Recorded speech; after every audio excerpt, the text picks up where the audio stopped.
Are you someone who's not getting selected after so many attempts in their cabin crew interview? Or you are someone who is very confused about your resume format? So today I'm gonna share my resume format to you all guys, which will definitely help you to crack your interview if you're trying from so long. So just be in the video and let's get started. So hello everyone, welcome to my channel. This is Shreya Rautela again. I know I'm coming after so long because of some reasons, but from now onwards I'll be more consistent and spontaneous about my videos. This is a promise. So let's start without wasting any time. So tip number 1 ये है कि please guys, while preparing your resume, you don't have to put any colors on it because that's a professional thing and professional चीज़ों को prepare करने के लिए you don't put any colors on it. Font size same रखें, अलग अलग font size नहीं रखना है.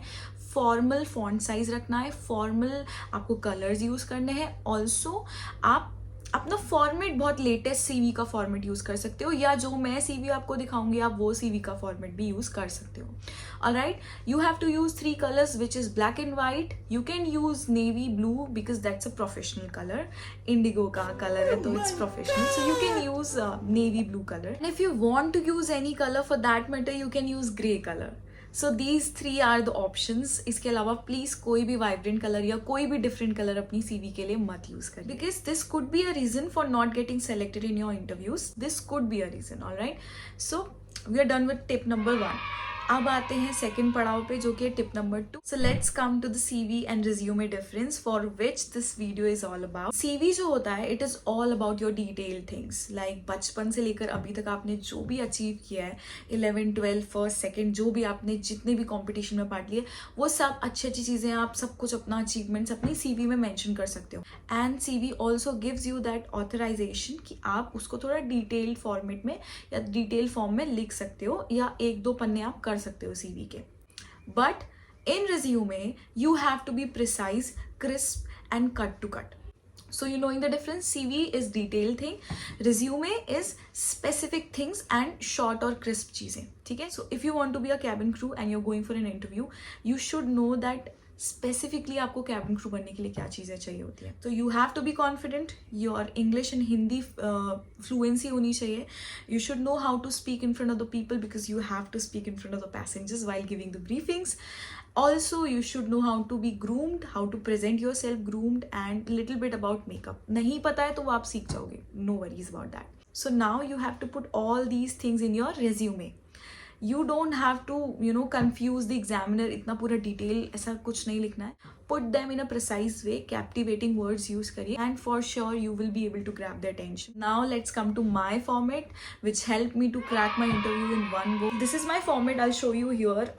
I might show you here or here. I don't know जहाँ पे भी है, but हाँ इसी स्क्रीन में आ जाएगा. So guys, this is the exact copy of my resume. मैंने बस colors use नहीं किए थे. It was all black. One thing also कि आप जो भी अपनी resume में mention करोगे उसका ज़्यादा weightage है rather than आप जो भी format use करते हो. Okay, so आप start करोगे name detail से, object आपका क्या पर्पस है, आप कोई जॉब के लिए क्यों आना है, एंड स्किल्स, आप वर्क एक्सपीरियंस लिखोगे, एक्सपीरियंस ऑफ फ्रेशर हो. उसके बाद आप एक सेक्शन लिखोगे achievement section because it's a part of a conversation. आप जैसे जैसे राउंड क्लियर करोगे इस पर बात होगी तो वैलिड होनी चाहिए अचीवमेंट्स. उसके बाद आप लिखोगे अपना एजुकेशन क्वालिफिकेशन, दैट्स इट. उसके बाद अगर आपको फोटो स्टिक करनी है आप ऊपर फॉर्मल क्लोथ्स पे एक पासपोर्ट साइज फोटो लगा सकते हो. Let's come to part number 3 और tip number 3 which is length of your resume and the skill section. तो मैं ये दोनों इसमें कवर कर दूंगी. विच इज लेंथ आप अपनी रिज्यूमे का 1 पेज ही रखें, उससे ज़्यादा नहीं बनाना है आपको. Now come to the skill section. Skill section आप अपनी रिज्यूमे में ज़रूर लिखें because let me tell you, examiner आपका स्किल सेक्शन ही सबसे पहले पढ़ता है एंड उसके बाद ही आपको नेक्स्ट राउंड के लिए क्वालिफाई किया जाता है या आपको बुलाया जाता है कि स्किल्स के अच्छे हैं, इसने वही सारे मेंशन किए हुए जो हमें लिटरली एक कैबिन क्रू में चाहिए. तो स्किल सेक्शन आप ज़रूर अपने रिज्यूमे में लिखें.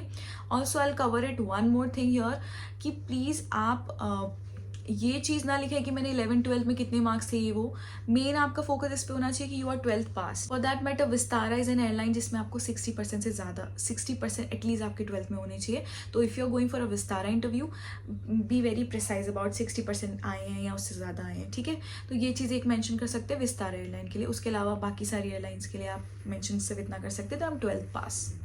ठीक, Done. So this is it for today. If you guys have any questions regarding any confusion या कुछ भी problem है कि ऐसा कैसे करना है वैसा कैसे करना है, you can DM me or you can ask in the comment section. I will try to reply you as soon as possible. Please do subscribe my channel because I'm gonna tell you minute details of aviation industry which can help you to crack your interview. And thank you so much for watching my video. Do subscribe and like my video. Bye bye.